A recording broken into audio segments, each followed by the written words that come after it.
میرا نام ہی یہی پڑ گیا ہے کہ سی ایم ہے. ججز بھی جو ہیں میرے جانے کے بعد کہتے ہیں کہ سی ایم کا کیا. ہائی کورٹ میں ہوں, چاہے میں کراچی بار میں بیٹھا ہوں یا ملیر بار میں ہوں, تو یہاں سارے لوگ زیادہ تر مجھے سیاست اور وکالت کا ایک دوسرے سے چولی دامن کا ساتھ ہے. جو پاکستان ہے اس کو بنانے میں بھی جو ہے وکیلوں نے جو ہے اگر وہ وکالت کے ساتھ سیاست نہ کرے تو وہ تمام پارٹیاں جو ہیں وہ ایک ہی ٹریک پہ چل رہی ہیں, چاہے وہ پاکستان پیپلز پارٹی ہو, چاہے وہ مسلم لیگ نون ہو, چاہے وہ پاکستان تحریک انصاف. عمران خان جو ہے وہ اپنی اسمبلیاں توڑنا چاہتے ہیں, تو عمران خان کے پاس یہ آپشن آج بھی موجود تھا, 4 مہینے پہلے سے موجود ہے. یہ ایک تھریٹ دے رہے ہیں اور اس تھریٹ کے نتیجے میں چاہتے ہیں کہ وہ الیکشن کی تاریخ انہیں مل جائے. لیفٹ کا بیانیہ جو ہے اب جتنی تیزی سے جو ہے وہ بوسٹ کر رہا ہے اس وقت کوئی بھی نہیں کر رہا. السلام علیکم ناظرین, آپ دیکھ رہے ہیں سیاسی پوائنٹ اور میرے ساتھ پاکستان کے نامور وکیل اور سندھ کے وزیر اعلیٰ مراد شاہ کے ہم شکل محمد وسیم خان ایڈوکیٹ موجود ہیں. ہم ان سے سوالات کا آغاز کرتے ہیں. السلام علیکم. وعلیکم السلام. سیاست اور وکالت کو آپ کس طرح لے کر چلتے؟ دیکھیں, سیاست اور وکالت کا ایک دوسرے سے چولی دامن کا ساتھ ہے. اگر آپ یہ دیکھیں کہ جو پاکستان ہے اس کو بنانے میں بھی جو ہے وکیلوں نے ہی کردار ادا کیا. اگر کسی نے خواب دیکھا تو وہ علامہ اقبال تھے, وہ بھی وکیل تھے, اور قائد اعظم جو تھے محمد علی جناح وہ بھی وکیل ہی تھے.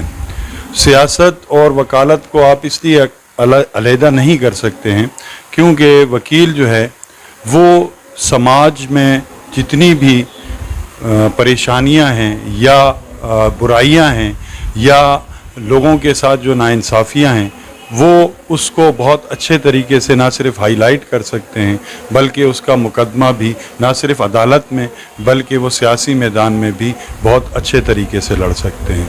لہٰذا جتنی جو سیاسی پلیٹ فارم ہیں, جتنی بھی سیاسی پارٹیاں ہیں, وہ تمام کی تمام پارٹیاں اگر آپ ان کو آبزرو کریں گے تو ان کے اندر یقیناً آپ کو وکلاء حضرات کی ایک بڑی تعداد نظر آئے گی. اور وکیل جو ہے اگر وہ وکالت کے ساتھ سیاست نہ کرے تو وہ اچھی وکالت بھی نہیں کر سکتا. اس کی سب سے بڑی وجہ یہ ہے کہ پاکستان میں جب سے پاکستان بنا ہے, پاکستان بننے کے بعد سے آج تک کی تاریخ میں واحد ایک ادارہ جو ہے وہ بار ایسوسیشن کا ہے جس میں ہر سال ریگولر طور پہ الیکشن ہوتے ہیں اور ایک ڈیموکریٹک پروسیس کے ذریعے جو ہے ہم نئے لوگوں کو الیکٹ کرتے ہیں. اور یہ سلسلہ ابھی تک چل رہا ہے, جب سے پاکستان بنا ہے اس سے لے کر آج تک جتنے بھی ممبران ہیں وہ آپ دیکھیں کسی بھی بار ایسوسیشن میں کراچی سے لے کر خیبر تک تمام جگہوں پہ ہر سال جو ہے وہ بار کے الیکشنز ہوتے ہیں, چاہے وہ مارشاء اللہ کا دور ہو, چاہے وہ جمہوریت ہو یا کسی بھی ڈکٹیٹر کا زمانہ آیا ہو. کسی بھی زمانے کے اندر وکیلوں کے جو بار ایسوسیشن کے الیکشنز ہیں ان میں کبھی بھی کوئی رکاوٹ نہیں آئی. اچھا, اس وقت عمران خان صاحب صوبائی اسمبلیاں تحلیل کرنے جا رہے ہیں جس کا چند روز میں وہ اعلان کرنے والے ہیں, آپ ان کے موقف کو کتنا صحیح جانتے ہیں؟ دیکھیں, ہم بنیادی طور پہ میرا تعلق کیونکہ مزدور کسان پارٹی سے ہے اور ہم سمجھتے ہیں کہ اس نظام میں رہتے ہوئے کسی قسم کی کوئی بھی تبدیلی نہیں لائی جا سکتی. اس وقت جو ملکی بحران ہے اور اس میں موجود جتنی بھی سیاسی پارٹیاں ہیں وہ تمام کی تمام پارٹیاں جو ہیں وہ ایک ہی ٹریک پہ چل رہی ہیں, چاہے وہ پاکستان پیپلز پارٹی ہو, چاہے وہ مسلم لیگ نون ہو, چاہے وہ پاکستان تحریک انصاف ہو. اس سسٹم میں رہتے ہوئے آپ کسی قسم کی کوئی بھی تبدیلی کی ان سے اگر آپ دل میں خواہش رکھتے ہیں تو یہ آپ کی خوش فہمی ہے کہ کوئی تبدیلی آ جائے گی. بنیادی طور پر جو آپ کا سوال جہاں جڑا ہوا ہے کہ عمران خان جو ہے وہ اپنی اسمبلیاں توڑنا چاہتے ہیں, تو عمران خان کے پاس یہ آپشن آج بھی موجود تھا, 4 مہینے پہلے سے موجود ہے. لیکن میری اپنی آبزرویشن یہ ہے کہ یہ ایک تھریٹ دے رہے ہیں اور اس تھریٹ کے نتیجے میں چاہتے ہیں کہ وہ الیکشن کی تاریخ انہیں مل جائے. لیکن اگر الیکشن ہو بھی جاتا ہے اور نئی کوئی بھی گورنمنٹ آ جاتی ہے, میرا یہ کہنا ہے کہ اس سسٹم میں رہتے ہوئے کوئی بھی پارٹی, کوئی بھی جو اس وقت موجود پارٹیاں ہیں, وہ کوئی بھی تبدیلی نہیں لے کر آ سکتی جب تک اس سسٹم کو آپ کولیپس, کیونکہ یہ سسٹم کولیپس کر چکا ہے. پاکستان معاشی طور پر انتہائی زیادہ سنگین حالات سے گزر رہا ہے, اور ان حالات میں کسی قسم کی یہ جتنی پارٹیاں سب حکومت کر چکی ہیں اور حکومت کر رہی ہیں. آپ مجھے بتائیے کہ جو اس وقت مزدور کے حالات ہیں, جو اس وقت جو مزدوروں کو آپ دیکھیں کہ ریگولر بیسس کے اوپر کمپنیز سے جو ہے اس وقت تک, آج کی تاریخ تک 50% مزدور جو ہیں وہ ان کو اپنی کمپنیز سے نکال دیا گیا ہے. جو جبری جو برطرفیاں ہیں وہ بڑی تیزی سے جاری ہیں. اس کی سب سے بڑی وجہ یہ ہے کہ اکانومی جو ہے اس وقت پاکستان کی وہ بری طریقے سے جو ہے وہ کولیپس کر چکی ہے. آپ مجھے بتائیں کہ اس وقت کون سی پارٹی ہے جو اقتدار میں موجود نہیں ہے؟ آپ کہیں پیپلز پارٹی, وہ اقتدار میں ہے. پاکستان تحریک انصاف, عمران خان بھی جو ہیں اقتدار میں ہیں. مسلم لیگ نون وہ بھی اقتدار میں. جتنی اس وقت پاکستان کی پاپولر پارٹیاں ہیں وہ ساری اقتدار میں. اب میرا سوال یہ ہے کہ اگر اس حکومت کے بعد اگر دوبارہ الیکشن بھی ہو جاتے ہیں تو کیا آیا اس ملک کے معاشی نظام میں بہتری آ سکتی ہے؟ تو یقیناً آپ کا بھی جواب یہی ہوگا کہ نہیں آ سکتی. اس کی وجہ یہ ہے کہ جس ٹریک پہ ہم چل رہے ہیں, جس طرح ہم IMF کے شکنجے میں پھنسے ہوئے ہیں, تو ہم چاہیں بھی تو اس سے نہیں نکل سکتے جب تک ہم اس سسٹم کو تبدیل نہ کریں. ایک ایسا سسٹم جس کے اندر معیشت بند پروگرام ہو, جس کے اندر تمام پالیسیز جو ہیں وہ معاشی طور پہ معیشت بند پروگرام کے تحت ہوں گی, تو پھر ہی اس کا حل نکلے گا. لیفٹ کا جو بیانیہ ہے وہ اس ملک میں کمزور سے کمزور تر ہوتا جا رہا ہے. اس سوال میں آپ کی اس بات سے اختلاف رکھتا ہوں کہ لیفٹ کا بیانیہ جو ہے وہ کمزور ہو رہا ہے. نہیں, ایسا نہیں ہے. لیفٹ کا بیانیہ جو ہے اب جتنی تیزی سے جو ہے وہ بوسٹ کر رہا ہے اس وقت کوئی بھی نہیں کر رہا. اس کی مثال میں آپ کو دے دیتا ہوں. اس کی مثال یہ ہے کہ دیکھیں, طلبہ یونین پہ پابندی لگی اور خودرو تحریک اٹھی جسے لیفٹ کی مختلف پارٹیاں جو ہیں وہ سپورٹ کر رہی تھیں. اور دیکھیں, آپ نے آج سے 2 سال پہلے دیکھا ہوگا جس طریقے سے وہ لیفٹ کی پارٹیوں نے ان کو لیڈ کیا, اور پورے ملک کے اندر جو ہے وہ طلبہ تنظیموں نے جس طریقے سے احتجاج کیا, اس سے آپ کو خود یہ نظر آ رہا ہوگا کہ لیفٹ کی طرف لوگوں کا رجحان بڑی تیزی سے بڑھ رہا ہے. اچھا, اس کی ایک اور مثال دوں کہ ہم پاکستان مزدور کسان پارٹی نے پہلی دفعہ ہم نے اپنا کینڈیڈیٹ جو ہے وہ حشر نگر میں ایز اے تحصیل ناظم کے لیے کھڑا کیا, اور ہم جو ہیں وہ وہاں سے سیٹ جیتے.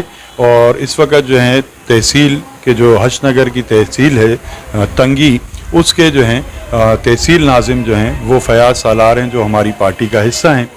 اور وہاں پہ کسانوں کی تحریک کے اندر ہماری پارٹی نے ایک صفِ اول کا کردار ادا کیا, جس کا ریفلیکشن جو ہے وہ لوگوں نے ووٹ کے ذریعے دیا. اچھا, اب ہم یہ بات اگر کرتے ہیں کہ اس سسٹم میں رہتے ہوئے یہ جو ہے کسی چیز کو بہتر نہیں کیا جا سکتا, جو میں نے اس سے پہلے بات کی, تو پھر میرا میئر جو ہے وہ کیا کرے گا؟ آج دسمبر ہے, پچھلی دسمبر میں الیکشن ہوا, اور اس دسمبر سے لے کے اس دسمبر تک کوئی بھی ایسا ایونٹ نہیں ہوگا جس میں وہ احتجاج میں سب سے آگے نہ بیٹھا ہو. کسانوں کا مسئلہ ہو, بجلی کا بحران ہو, گیس کا بحران ہو, تو میرا میئر جو ہے وہ آفس میں بیٹھنے کے بجائے وہ فٹ پاتھ پہ بیٹھ کے احتجاج کرتا رہا. ایون یہ کہ اس کے خلاف FIR بھی کٹ گئی. تو کہنے کا مقصد یہ ہے کہ جب تک آپ اپنے طبقے سے اپنے لوگوں کو منتخب کر کے نہیں لائیں گے تو اس وقت تک آپ سمجھ سکتے ہیں کہ اس سے سماج میں کوئی تبدیلی نہیں آ سکتی. اچھا, کراچی میں جو بلدیاتی الیکشن ہے اس کے اندر آپ کی پارٹی کی کیا تیاریاں ہیں؟